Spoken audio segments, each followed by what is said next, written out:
Hello બધાને engineering drawing પર અમારા એનપીટેલ ઓનલાઈન પ્રમાણપત્ર અભ્યાસક્રમોમાં આપનું સ્વાગત છે. હું મિકેનિકલ એન્જિનિયરિંગ આઈઆઈટી ખરગપુરથી રાજારામ છું. આપણે શંકુ વિભાગો પર મોડ્યુલ નંબર 2 લેક્ચર 12 માં છીએ. માત્ર રિકેપ માટે, જો આપણી પાસે જમણો ગોળાકાર શંકુ છે, હોરિઝોન્ટલ સ્લાઇસ લઈ રહ્યો છે, આપણને સર્કલ મળશે. એક ઇન્ક્લાઇન્ડ સ્લાઇસ, લંબગોળ મળશે, જો આ વિભાગ બંને સ્લેન્ટ્સ કાપી નાખશે. જો સમાંતર ત્રાંસી કટ સેક્શન જો આપણે લઈ રહ્યા છીએ તો તે હાયપરબોલા બનાવે છે, અને અન્ય કોઈપણ વિભાગને તે હાયપરબોલા બનાવે છે. હવે આજના લેક્ચરમાં આપણે લંબગોળ ભૌમિતિક કેવી રીતે નિર્માણ કરવું તે જોઈશું. સૈદ્ધાંતિક રૂપે 4 પદ્ધતિઓ ઉપલબ્ધ છે. ફોકસ ડાયરેક્ટ્રિક્સ પદ્ધતિ, બીજું એક કેન્દ્રિત વર્તુળ પદ્ધતિ છે, ત્રીજો ભાગ લંબચોરસ પદ્ધતિ છે, અને ચોથો સર્કલ મેથડનું આર્ક છે.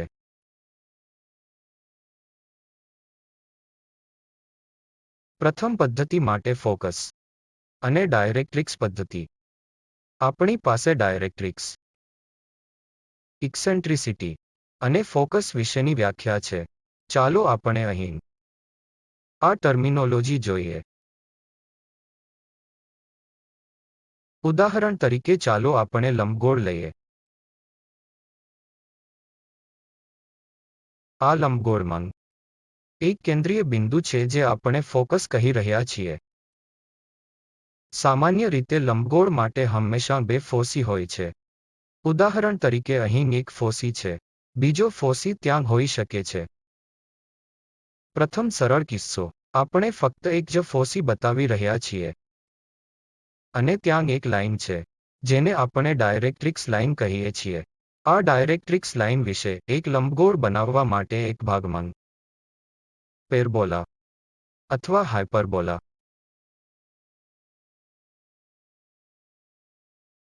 સામાન્ય રીતે, કોઈપણ વળાંક માટે, પછી ભલે તે લંબગોળ હોય, પેરબોલા અથવા ડાયરેક્ટ્રિક્સ, ફોકસ પરથી વળાંક પર બિંદુ પર, તે આ બિંદુ હોઈ શકે છે અથવા આ બિંદુ એક બિંદુ.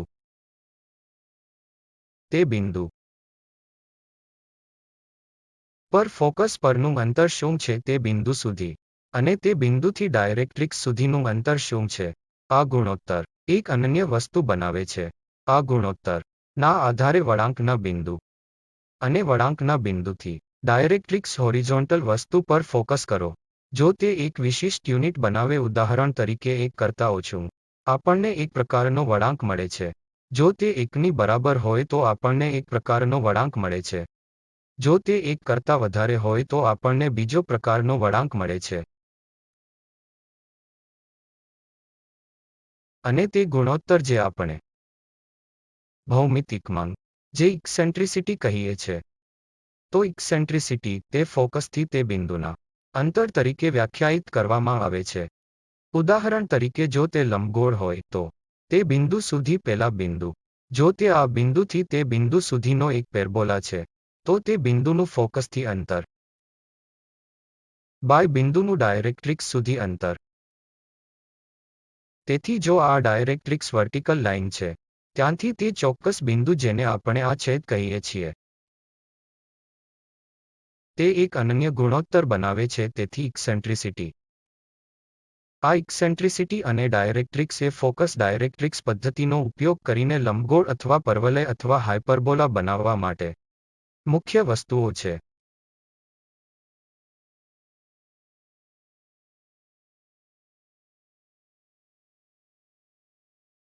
જો ઇક્સેન્ટ્રિસિટી 1 કરતા ઓછા, આપણને લંબગોળ મળે. જો તે 1 બરાબર છે, આપણને એક પરવલય મળે છે. તેનો અર્થ એ છે કે આ પેરાબોલા પર થી બિંદુ પર ફોકસ કરવાથી, અને આ બિંદુ થી આ ડાયરેક્ટ્રિક્સ સુધી અંતર તે એક જ છે, કારણ કે ગુણોત્તર 1 છે જેનો આપણે પેરાબોલા કહીએ છીએ. જો તે ઇક્સેન્ટ્રિસિટી 1 કરતા વધારે હોય તો આપણને એક હાયપરબોલા મળે છે.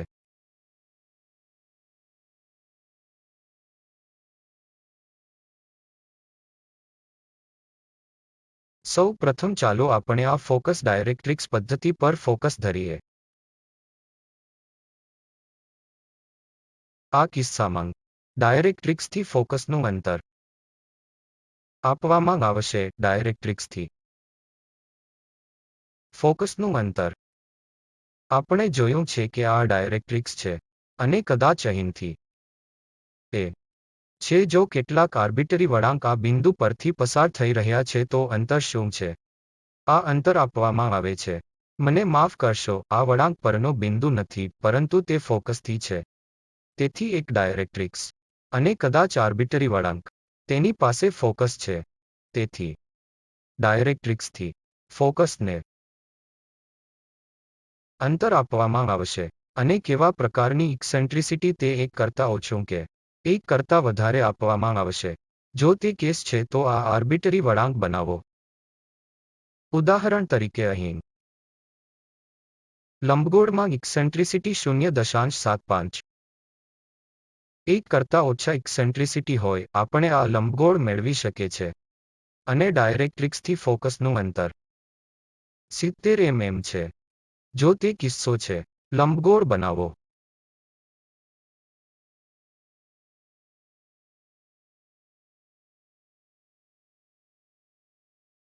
તેથી આ ડાયરેક્ટ્રિક્સ ફોકસ પદ્ધતિનો ઉપયોગ કરીને સૌ પ્રથમ આપણે આ ડાયરેક્ટ્રિક્સનું ડ્રોઈંગ કરીશું. પછી આપણે ડાયરેક્ટ્રિક્સથી તે કેન્દ્રીય બિંદુ સુધીની એ લાઇન સી જેવું કંઈક બનાવીશું. આપણે તેને 70 mm જેવું કંઈક પર રાખીશું. ભૌમિતિક બાંધકામ કરો. પછી સ્પર્શક લાઇન અને vertical lines, horizontal lines draw કરવું. આંતરછેદ બિંદુ બનાવો. પછી આ એલિપ્સ જેવા અંતરને ભરવાની તમારી પ્રક્રિયાને અનુસરો. આપણે તે એક પછી એક જોઈશું.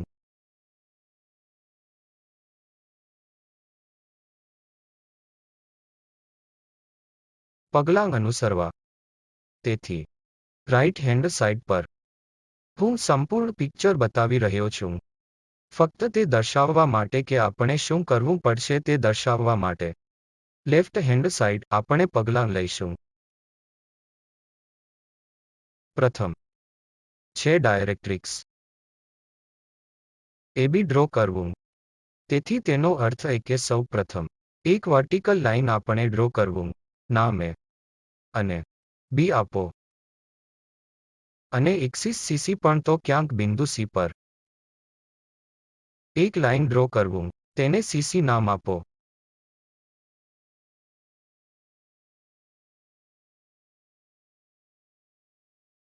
એકવાર તે થઈ જાય, સીસી પર એક બિંદુ એફ માર્ક કરો તો આપણે પહેલાથી જ એબી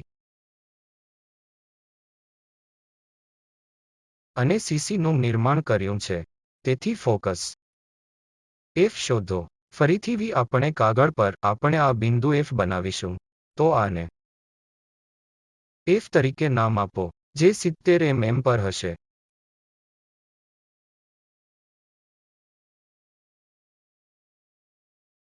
એકવાર તે થઈ જાય પછી સી એફ ને ભાગો. તેથી સી બિંદુ આપણે પહેલાથી જ જાણીએ છીએ. અને એફ બિંદુ પણ આપણે જાણીએ છીએ.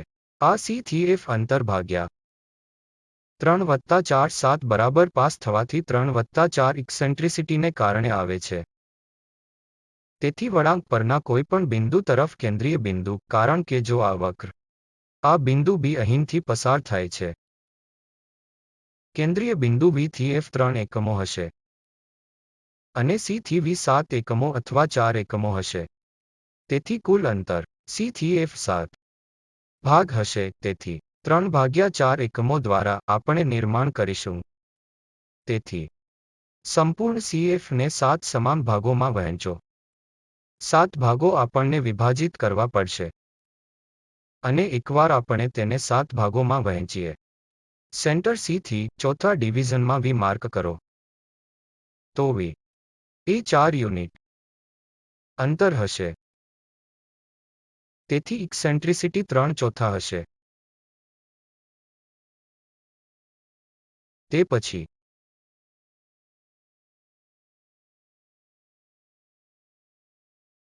વી પર લંબ. વી બી બરાબર વીએફ ડ્રો કરવું. તેથી આપણે વળાંક પર બિંદુ વી પહેલેથી સ્થિત કર્યું છે. તેથી તમારી મિની ડ્રાફ્ટરનો ઉપયોગ કરીને લંબ લાઇન ડ્રો કરવું. આ એક છે.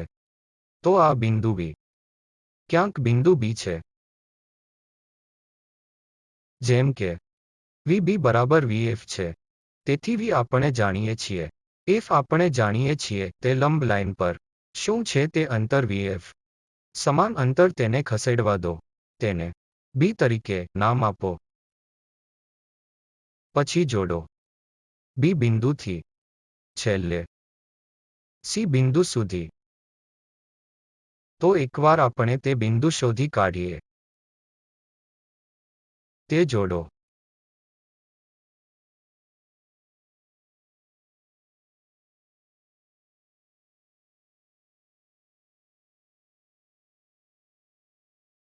આપણી પાસે પહેલેથી જ આ એફ પોઈન્ટ ફોકસ છે.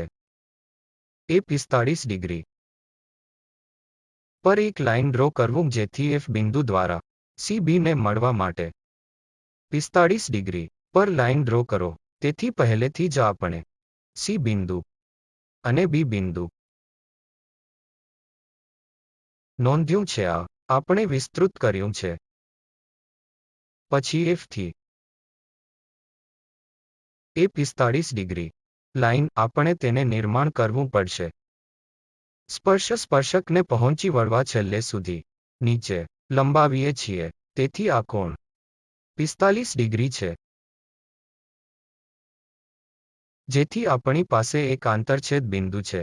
ચાલો આપણે તે બિંદુને ડી તરીકે કહીએ. ડી એકવાર આપણે ડી દ્વારા ઓળખી કાઢ્યા પછી લંબ રેખાઓ ડ્રો કરવું. સી પર ડીવી. તેથી આ ઇન્ટરસેક્શન બિંદુ છે.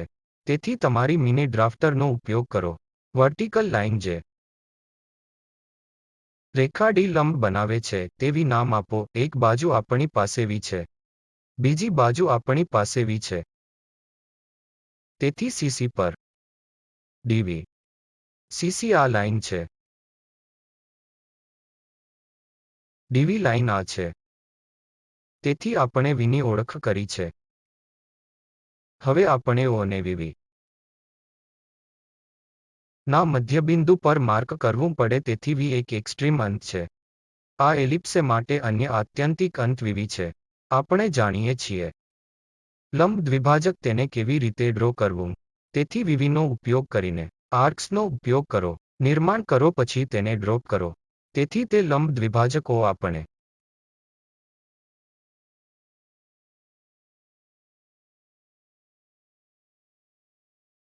જાણવાના ભાગમાં હોઈશું. તો પછી કેટલાક બિંદુ 1 2 3 વી બી પર માર્ક કરો. તેથી આ વિવિધ પ્રકારની લંબાઈ પહેલાથી જ હોઈ શકે છે. અમે આ સીવી અને વીએફ માટે ડિવિઝન બનાવ્યો છે. તેથી પહેલેથી જ આપણે સીવી અને વીએફ જેવા કેટલાક ડિવિઝન બનાવ્યા છે. તેથી 1 2 3 બિંદુઓ પહેલેથી જ આપણે જાણીએ છીએ. એ જ રીતે તે વી બી લાઇન પર કેટલાક અન્ય બિંદુઓ સ્થિત કરો. અહીં ક્યાંક 4, ક્યાંક અહીં 5, ક્યાંક અહીં 6 અને 7. તેથી આ આર્બિટરી બિંદુઓ છે. એકવાર આપણે તે જાણી લઈએ તો શું કરી શકીએ? લંબ ડ્રો કરવું. તેના દ્વારા સીડીને મળે છે. તેથી સીડી લાઇન આપણે પહેલેથી જ જાણીએ છે કે આ સી લાઇન અને સી બિંદુ અને ડી બિંદુ આપણે સીડી લાઇન જાણીએ છીએ. તેથી આ એક બિંદુ દ્વારા 2 બિંદુ 3 બિંદુ 4 5 6 અને તેથી વધુ લંબ ડ્રો કરવું જેથી તેઓ છેદશે. પ્રથમ 1 2 3 પર અને તેથી 6 પર વળાંક આપશે. એ જ રીતે ઓ દ્વારા એક લંબ લાઇન ડ્રો કરવું. તેથી ઓ આપણે જાણીએ છીએ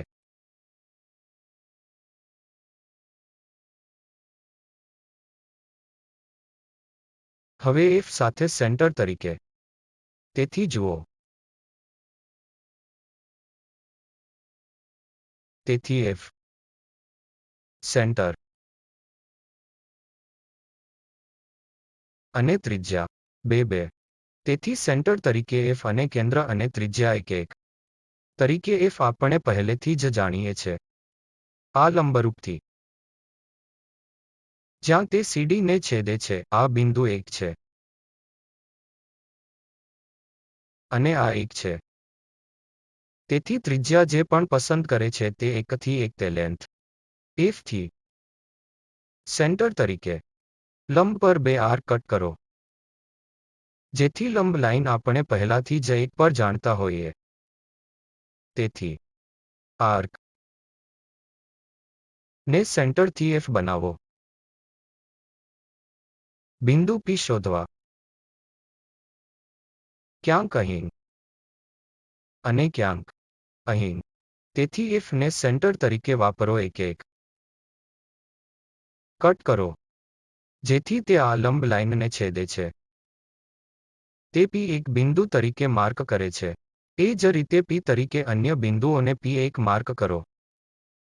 તેથી એકવાર આપણે જાણીએ છીએ કે આ એક બિંદુઓ અને P છે જેના દ્વારા લંબગોળ પહેલાથી જ પસાર થઈ રહ્યું છે, અમે નિર્દેશ કરીએ છીએ કે આપણે પહેલાથી જ જાણીએ છીએ.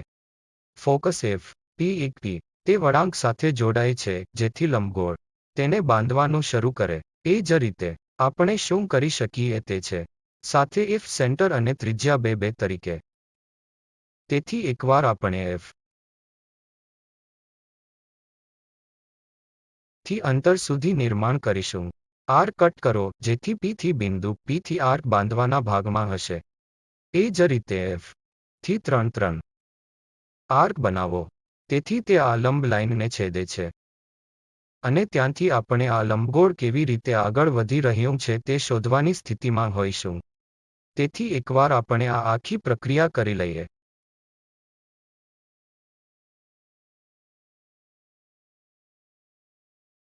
એક સરળ વળાંક. આવી બિંદુ P1 પૃષ્ઠ 2 P4 અને તેથી વધુ પર આપણે લંબગોળ બનાવવા માટે એક ભાગમાં હોઈશું.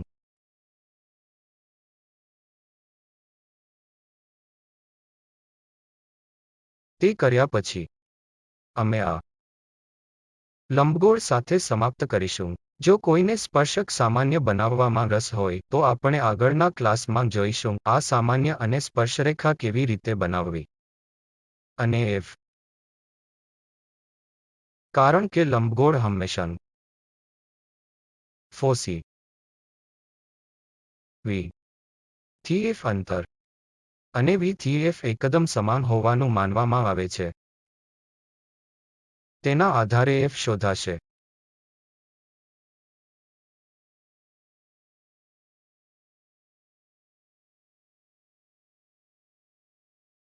ચાલો આપણે તે ડ્રોઈંગ શીટ પર પગલાં લઈને કરીશું. તેથી પ્રથમ માંથી પરિમાણો પર ડાયરેક્ટ્રિક્સ AB દોરો જે આપણે અનુસરવા જઈ રહ્યા છીએ તે આ C બિંદુથી ફોકસ એ 70 અને ઇક્સેન્ટ્રિસિટી ગુણોત્તર 3/4 દ્વારા હોવાનું માનવામાં આવે છે. તેથી આપણે તેને નીચે નોંધીએ. ઇક્સેન્ટ્રિસિટી 3/4 છે અને ડાયરેક્ટ્રિક્સ થી કેન્દ્રિત કરવા માટે 70 mm હોવાનું માનવામાં આવે છે.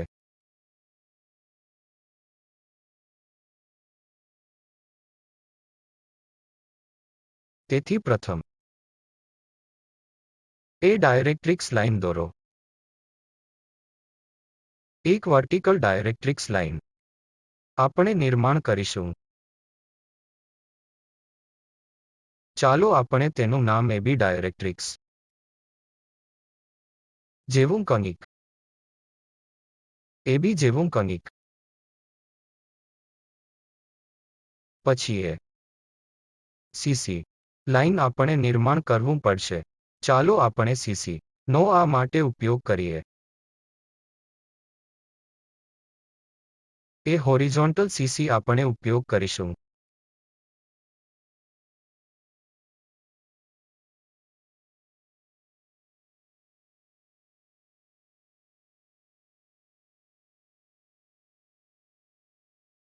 હોરિઝોન્ટલ લાઇન, તેનું નામ સી તરીકે. ક્યાંક તે સી એક્સિસ પર જાય છે, તેથી તે અહીં ક્યાંક સી બિંદુ દેખાતો નથી.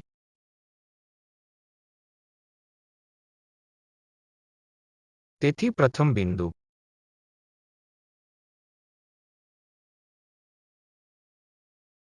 એ ડાયરેક્ટ્રિક્સ એબી અને સીસી દોરો આપણે નોંધ્યું છે.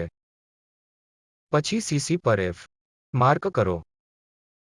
બીજું પગલું છે આપણે સીસી માર્ક કરવું પડશે એવી રાતે કે સી એફ બરાબર 70 mm. સી આ બિંદુ છે, એફ તે બિંદુ છે, તેથી આપણે એ માર્ક કરવું પડશે 70 mm આપણી ડ્રોઈંગ શીટ પર. તેથી અહીં 70 mm બિંદુ શોધો. તેથી આ ફોકસ પોઈન્ટ છે.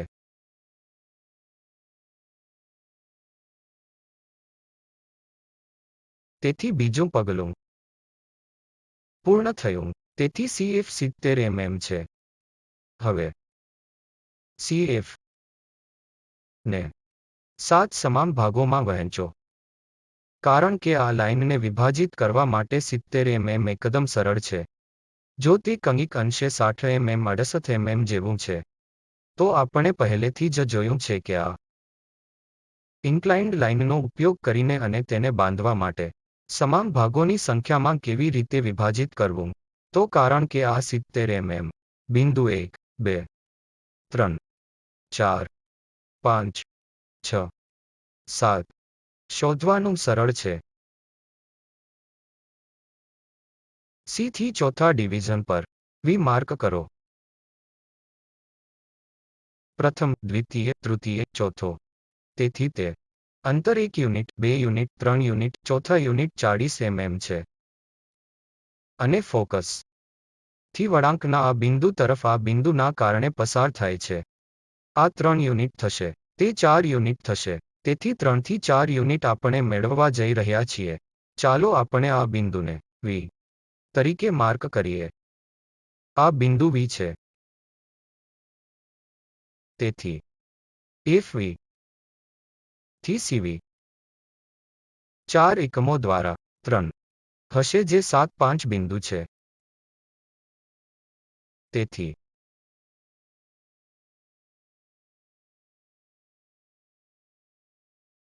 ત્રીજું બિંદુ તે છે વી ઉપર લંબ ડ્રો કરવું. VB બરાબર VF છે. તેથી VB એ VF લાઇનની બરાબર છે જે આપણે ડ્રો કરવું છે. તે હેતુ માટે પ્રથમ B એ VF ની બરાબર છે. તેથી પ્રથમ બધા અંતરના માપ લો. આનું સ્થાનાંતરણ VB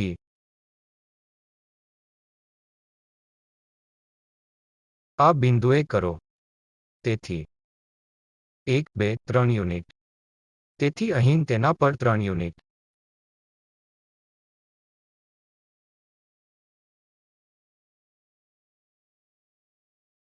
ચાલો આપણે તેને નામથી કહીએ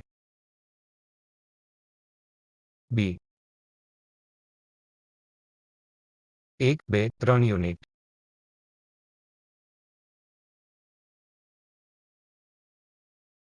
અને પછી CB જોડો. આપણે આ CB લાઇન જોડાવાની છે. આ બિંદુ C છે અને આ બિંદુ B છે.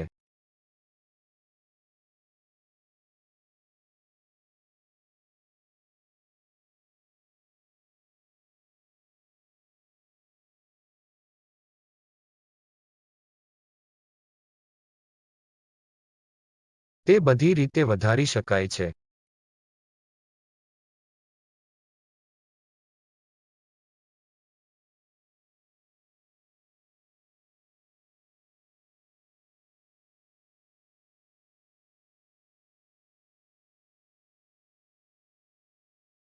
તેથી આપણે ચોથા બિંદુ સાથે કરી લીધી છે. હવે એફ દ્વારા તે 45 ડિગ્રી ડ્રો કરવું. તેથી એફ બિંદુ જાણો. 45 ડિગ્રી લાઇન આપણે દોરવી પડશે. તેથી આપણો પ્રોટ્રેક્ટરનો ઉપયોગ કરવો પડશે. આ એક 45 ડિગ્રીને 4 સ્થાન આપો. અહીં ક્યાંક બિંદુ શોધી કાઢો. આ લાઇન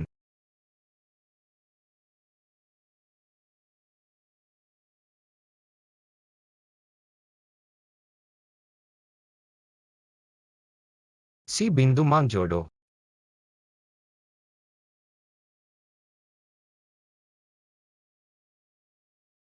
તેથી ડ્રાફ્ટર દ્વારા એક ઘણું સચોટ લાઇન મેળવવા માટે એક ભાગમાં હશે.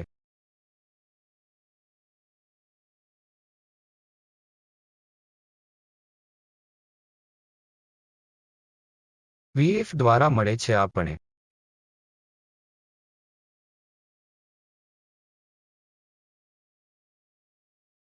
સુધી આપણે તેથી છે. તેથી આપણે એફ દ્વારા 45 ડિગ્રી પર લાઇન દોરવી પડશે.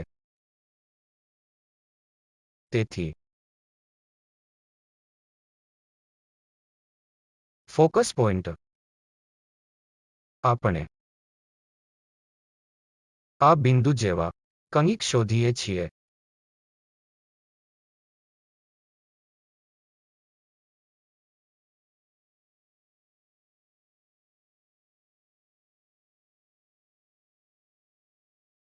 ઠીક છે. એફ થી તે બિંદુ દ્વારા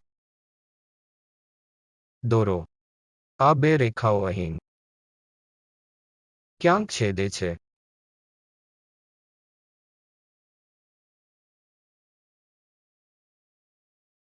હવે આ કિસ્સામાં બોક્સમાં છે.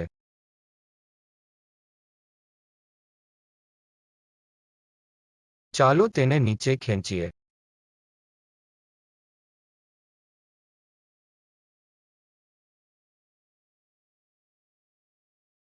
તેથી ત્યાં ક્યાંક છેદે છે. તેથી કોઈએ આ ડ્રોઈંગ શીટ સાથે સાવચેત રહેવું પડશે.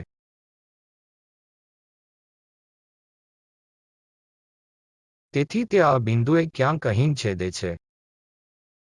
એકવાર આપણે તે બિંદુઓને જાણીએ છીએ, આપણે અહીં ક્યાંક ડી શોધી શકીશું. એક ઊભી વસ્તુ ડ્રોપ કરો, જેથી આપણે બાંધકામ માટે એક ભાગમાં હોઈશું. તેવી ક્યાંક છે. તેથી એક મોટી લંબગોળ જે આ રીતે પસાર થાય છે.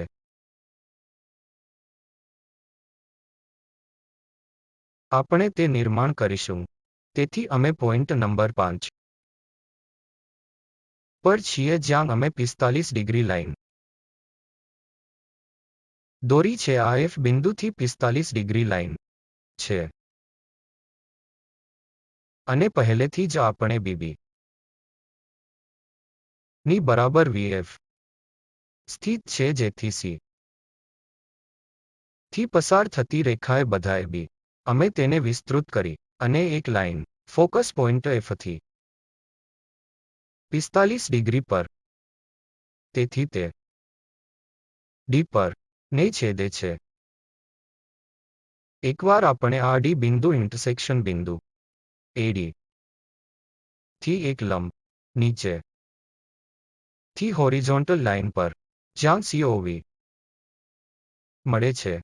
તેથી વી આ લંબગોળનો એક અંત છે. વી એ લંબગોળનો બીજો અંત છે. જો આપણે લંબગોળ દોરીએ તો તે આ બિંદુઓ દ્વારા જાય છે. એકવાર આપણે વી અને વી જાણીએ પછી આપણે ઇન્ટરસેક્શન બિંદુ બનાવી શકીએ છીએ. તેથી લંબ દ્વિભાજક O પર મળે છે. તેથી આ તે લંબગોળનું કેન્દ્ર છે. તેથી બે ફોસી આપણી પાસે હંમેશા V થી F અને O સેન્ટર હશે. તેથી FO ફરીથી આ નવા બિંદુ Fની બરાબર છે જ્યાં બીજું ફોકસ કોઈ તેને શોધી શકે છે. V થી બીજી રીત છે. આપણી પાસે Fનું કંઈ પણ અંતર હોય સમાન અન્ય ફોકસ છે. આપણે આ બિંદુએ મેળવીશું.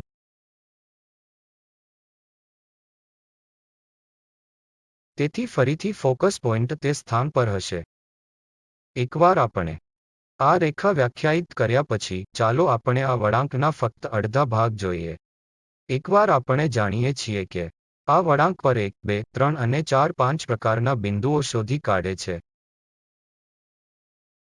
1, 2, 1 ના અંતરનો ઉપયોગ કરો જે આ એક કેન્દ્રીય બિંદુ F થી અંતર જેવું હોય તે ગમે તે હોય જે એક આર્ક બનાવવાનો પ્રયાસ કરો જે એક કટ કરશે. ચાલો આપણે આને એક જ કહીએ. એ જ રીતે બીજી બાજુ કટ કરો. તેથી આ બિંદુઓનું નામ આપો. P તરીકે 1 અને P1. એ જ રીતે 2 થી 2 અંતર.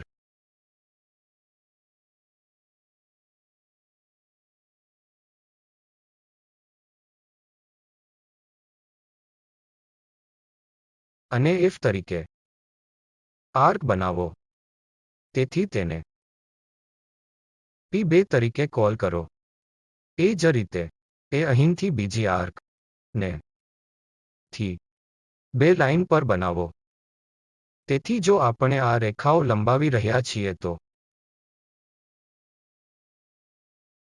આ બિંદુએ છેદે છે. તેથી આ P2 છે અને આ P2 છે કે આપણી પાસે કેટલા બિંદુ છે તે આધારે જો આપણે ઘણા વધુ બિંદુને વિભાજિત કરીશું આ ઊભી રેખાઓને ડ્રોઈંગ કરી આપણી પાસે ઘણા વધુ બિંદુઓ હોઈ શકે છે. ફક્ત એકે આ બિંદુથી આપણે માર્ક કરવું પડશે આ અંતર.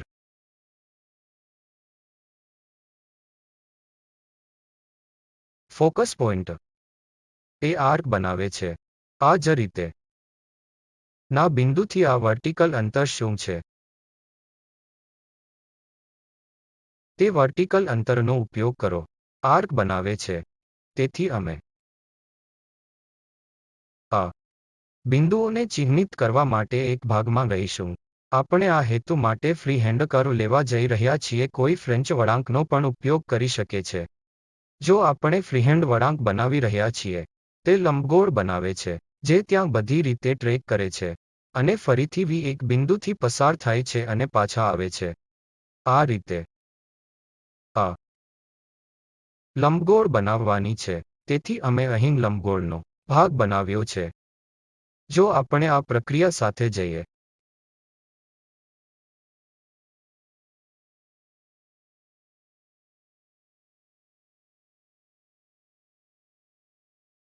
છેવટે આપણે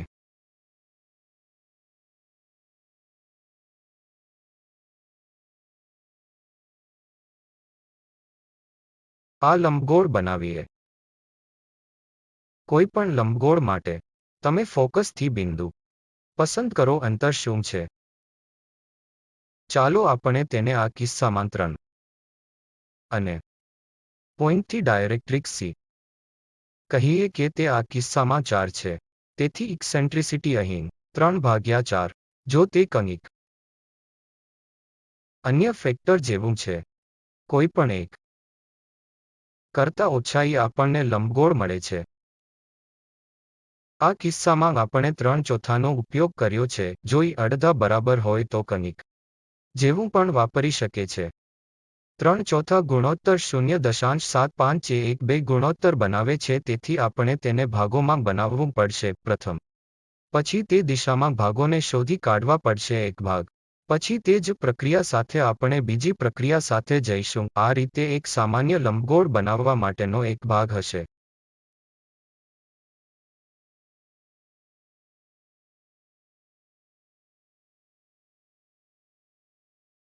આગળના ક્લાસમાં આપણે કેન્દ્રિત સર્કલ મેથડ અને ત્યાર પછી લંબચોરસ પદ્ધતિ પછી શીખીશું. ખૂબ ખૂબ આભાર.